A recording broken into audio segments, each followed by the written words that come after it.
Bible में प्रकाशित वाक्य हमें बताता है कि अंत के दिन कैसे होंगे और यीशु ने भी कहा कि वह दिन जरूर आएगा। लेकिन वह कब आएगा और कैसा होगा, यह एक गहरा रहस्य है। आज हम इसी रहस्य को जानेंगे। चलिए जानते हैं।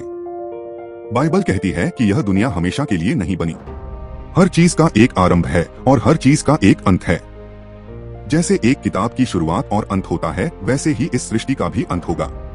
लोग सोचते हैं कि यह धरती यूं ही चलती रहेगी, लेकिन बाइबल कहती है कि एक दिन ऐसा आएगा जब आसमान और धरती दोनों हिल जाएंगे। बाइबल के गुप्त संकेत। बाइबल हमें बार बार चेतावनी देती है कि अंत के दिनों से पहले कुछ संकेत होंगे। ये संकेत हमें यह दिखाते हैं कि समय करीब है। यीशु ने अपने चेलों से कहा था कि जब तुम युद्ध की खबरें सुनो, जब देश देश के विरुद्ध उठ खड़ा हो, जब भूकंप आए और महामारी फैले, तब समझ लेना कि यह सब शुरुआत है। आज अगर हम अपनी आंखें खोलें तो यह सब हमारे सामने हो रहा है। हर जगह युद्ध की आवाजें हैं। राष्ट्र राष्ट्र के खिलाफ खड़ा है। लालच और सत्ता की भूख बढ़ चुकी है। लोगों के दिल कठोर हो गए हैं। भूकंप और प्राकृतिक आपदाएं लगातार बढ़ रही हैं। महामारियां इंसानियत को झकझोर रही हैं। प्रकाशित वाक्य में लिखा है कि समुद्र गरजेगा, लहरें उठेंगी और लोग भय से कांप उठेंगे। यह संकेत हमें यह बताते हैं कि समय दूर नहीं रहा। और सबसे बड़ा संकेत है कि लोग परमेश्वर से दूर होकर पाप में डूब जाएंगे। यीशु ने कहा था कि जैसे नूह के दिनों में लोग खाते पीते शादी करते थे और अचानक विनाश आ गया, वैसे ही मनुष्य के पुत्र का आना होगा। आज इंसान वही कर रहा है। पार्टी कर रहा है, धन इकट्ठा कर रहा है, पाप में आनंद ले रहा है। लेकिन अचानक वह दिन आएगा जब हर एक का हिसाब होगा। प्रकाशित वाक्य की भविष्यवाणी। प्रकाशित वाक्य की पुस्तक बाइबल का सबसे रहस्यमयी और सबसे गहरा भाग है। यूहन्ना को जब यह दर्शन मिला तो उसने ऐसी बातें लिखी जो आज भी लोगों के दिलों को हिला देती हैं। उसने देखा कि स्वर्ग में एक पुस्तक है जिस पर 7 मुहरें लगी हुई हैं। और जब वह मुहरें खुलने लगी तो एक के बाद एक डरावने दर्शन प्रकट हुए। पहली मुहर खुली और एक सफेद घोड़ा दिखाई दिया। उस पर सवार के पास धनुष था और उसे विजय का मुकुट दिया गया। यह प्रतीक है उस शक्ति का जो दुनिया पर अधिकार करने के लिए निकली। दूसरी मुहर खुली और एक लाल घोड़ा निकला। उस पर सवार को तलवार दी गई और उसे अधिकार मिला कि वह पृथ्वी से शांति हटा दे। यह युद्ध और खून खराबे का प्रतीक है। आज अगर हम देखें तो हर जगह युद्ध और आतंकवाद का साया फैल चुका है। तीसरी मुहर खुली तो एक काला घोड़ा दिखाई दिया। उस पर सवार के हाथ में तराजू था। यह अकाल और महंगाई का प्रतीक है। जहां लोग खाने की एक रोटी के लिए तरसेंगे। आज भी दुनिया के कई हिस्सों में भूख और गरीबी की चीख सुनाई देती है और यह बढ़ती जा रही है। चौथी मुहर खुली तो एक पीला घोड़ा निकला। उस पर सवार का नाम मृत्यु था और अधोलोक उसके पीछे था। उसे अधिकार दिया गया कि वह तलवार, अकाल, महामारी और जंगली जानवरों से पृथ्वी के चौथे भाग को मार डाले।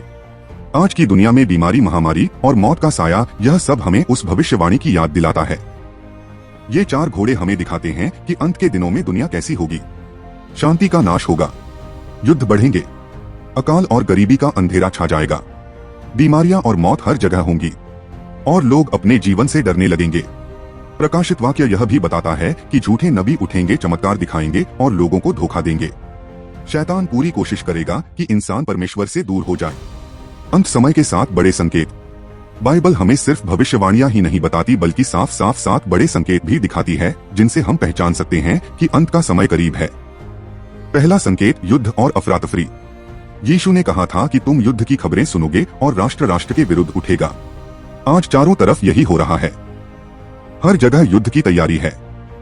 छोटे छोटे झगड़े बड़े युद्ध का रूप ले रहे हैं। लोग हथियारों की दौड़ में लगे हुए हैं और परमाणु शक्ति दुनिया को डर के साए में जीने पर मजबूर कर रही है। दूसरा संकेत, प्राकृतिक आपदाओं का बढ़ना। भूकंप, तूफान, बाढ़ और सूखा, ये सब पहले भी होते थे, लेकिन आज इनकी संख्या और ताकत बढ़ चुकी है। धरती जैसे चेतावनी दे रही है कि उसका अंत नजदीक है। तीसरा संकेत, बीमारियां और महामारी। प्रकाशित वाक्य बताता है कि घातक बीमारियां आएंगी। आज हम देख चुके हैं कि एक वायरस ने पूरी दुनिया को ठहरा दिया। लोग मास्क और डर के पीछे छिप गए। यह तो बस शुरुआत है। चौथा संकेत, लोगों के दिलों का कठोर होना। प्यार की जगह नफरत बढ़ रही है। लोग खुदगर्ज हो चुके हैं। हिंसा और अपराध बढ़ते जा रहे हैं। परिवार टूट रहे हैं। मानवता का दिल ठंडा पड़ चुका है। पांचवा संकेत, झूठे शिक्षक और झूठे नबी। बहुत से लोग उठेंगे और कहेंगे कि वे परमेश्वर की ओर से हैं। वे चमत्कार दिखाएंगे, लेकिन उनका मकसद लोगों को धोखा देना होगा। आज हम देखते हैं कि कई लोग धर्म के नाम पर लालच और झूठ फैला रहे हैं। छठा संकेत, सुसमाचार का पूरे संसार में प्रचार होना। यीशु ने कहा था कि राज्य का यह सुसमाचार सारी दुनिया में प्रचार किया जाएगा, तब अंत आएगा। आज इंटरनेट और मीडिया के जरिए परमेश्वर का वचन हर भाषा, हर देश और हर कोने में पहुंच रहा है। यह भी एक साफ संकेत है कि समय करीब है। सातवां संकेत, इस्राएल की भूमिका। बाइबल कहती है कि अंत के समय में इस्राएल दुनिया का केंद्र होगा। आज पूरी दुनिया की नजरें उसी पर टिकी हैं। हर युद्ध, हर खबर किसी न किसी रूप में इस्राएल से जुड़ी होती है। यह कोई संयोग नहीं है, यह परमेश्वर की योजना है। मानवता की हालत और शैतान का प्रभाव। जैसे जैसे अंत का समय करीब आता जा रहा है, इंसानियत अपनी असली पहचान खोती जा रही है। आज लोग परमेश्वर को भूलकर सिर्फ अपनी इच्छाओं और सुखों के पीछे भाग रहे हैं। पैसा, शक्ति और आनंद ही उनके जीवन का मकसद बन चुका है। बाइबल कहती है कि अंतिम दिनों में लोग अपने आप से प्रेम करने वाले होंगे। वे घमंडी होंगे, माता पिता की आज्ञा नहीं मानेंगे, कृतघ्न और अपवित्र होंगे। वे सिर्फ अपने फायदे की सोचेंगे। उनका दिल कठोर और दया रहित होगा। अगर हम आज की दुनिया पर नजर डालें तो यह सब सच होता हुआ दिखाई देता है। लोग अपने ही परिवार को धोखा दे रहे हैं। बच्चे माता पिता की इज्जत नहीं कर रहे। धन और लोभ ने इंसान को इतना अंधा कर दिया है कि वह अच्छाई और बुराई में फर्क करना भी भूल गया है। शैतान इस समय सबसे ज्यादा सक्रिय है। वह जानता है कि उसका समय बहुत कम बचा है, इसलिए वह पूरी ताकत से इंसानों को पाप में धकेल रहा है। वह मनोरंजन, संगीत, फिल्में और इंटरनेट सबका उपयोग कर रहा है ताकि इंसान परमेश्वर से दूर हो जाए। वह झूठ को सच की तरह और अंधकार को ज्योति की तरह दिखा रहा है। लोग सोचते हैं वे आजाद हैं, लेकिन वे पाप की जंजीरों में बंधे हुए हैं। प्रकाशित वाक्य बताता है कि शैतान पूरी दुनिया को धोखा देगा। वह ऐसा माहौल बनाएगा कि लोग पाप को सामान्य समझने लगेंगे। आज यही हो रहा है। जो चीजें पहले शर्म की बात मानी जाती थीं, आज उन्हें गर्व से किया जा रहा है। यह शैतान की चाल है।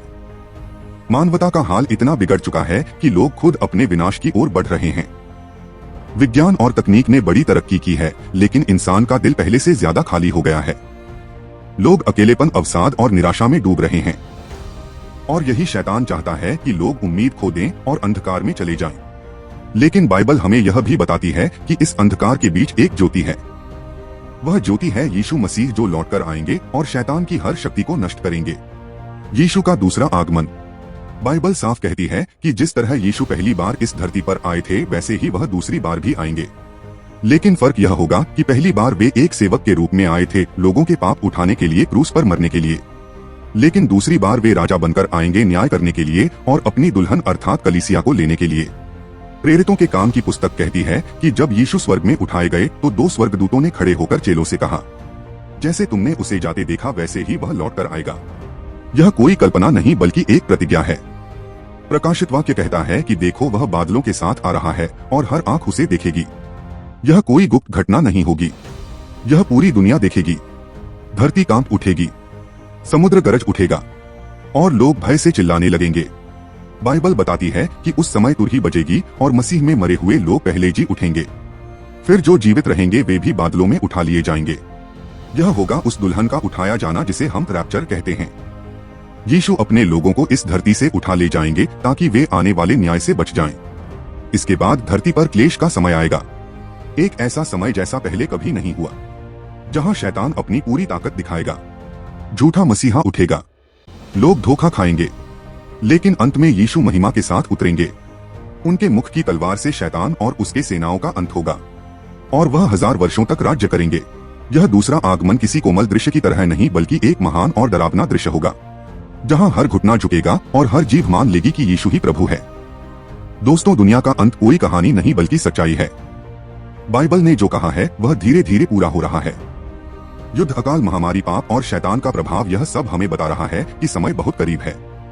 सवाल यह है कि जब वह दिन आएगा तो तुम कहां खड़े होगे? क्या तुम उस भीड़ में होगे जो डर और घबराहट में भाग रही होगी, या तुम उस समूह में होगे जो यीशु से मिलने के लिए तैयार है? यीशु ने कहा था कि देखो, मैं शीघ्र आने वाला हूँ। धन्य है वह जो मेरे वचन को मानता है और जागता रहता है। आज यह संदेश तुम्हें पुकार रहा है। यह समय मजाक करने का नहीं, यह समय खेलकूद करने का नहीं, यह समय सोने का नहीं, यह समय जागने का है, क्योंकि वह दिन अचानक आ जाएगा जैसे रात में चोर आता है। तुम्हारे पास अभी मौका है। अपने दिल को यीशु को सौंप दो, उसके लहू में पाप धो लो, उसके वचन को थाम लो, क्योंकि वही तुम्हें उस दिन खड़ा रहने की ताकत देगा। यह दुनिया खत्म होगी, राजमहल खत्म होंगे, पैसा खत्म होगा, शक्ति खत्म होगी, लेकिन जो यीशु के साथ है वह अनंत जीवन पाएगा। आज फैसला तुम्हारे हाथ में है।